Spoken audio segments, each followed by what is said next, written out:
Est-ce que tu sais pourquoi on appelle l'Égypte en arabe Misra? Faut savoir que les Égyptiens se sont toujours appelés Misra. Mais d'où est-ce que ça vient?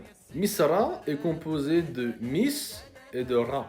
Mis en tamazight, fils de, et Ra, le dieu du soleil de la mythologie amazigh. Les fils de Ra. Et lui, c'est le pharaon Ramsès, l'un des plus populaires. Faut savoir que son nom également, d'après Jean-François Champollion, il a en fait découvert que Ramsès, c'était en fait un peu le verlan de Misra. Il a réussi un peu à déchiffrer le cartouche de Ramsès. Sauf que Jean-François Champollion ne parle pas du tout Tamazight. Il a juste compris que Miss, ça faisait référence à l'affiliation, mais il ne savait pas en quelle langue, etc. Et le fait de ne pas parler Tamazight pose énormément de problèmes aux égyptologues, car ça les bloque. Ils sont confrontés à plein de choses dont ils ne comprennent pas la signification.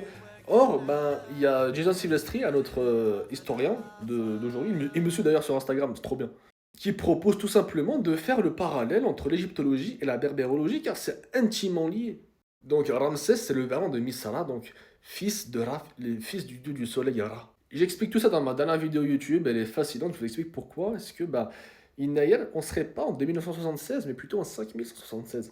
C'est fascinant, allez la voir. Les populations d'actuelle Égypte se reconnaissaient comme étant des Misra. Misra, donc fils de Ra en tamazight.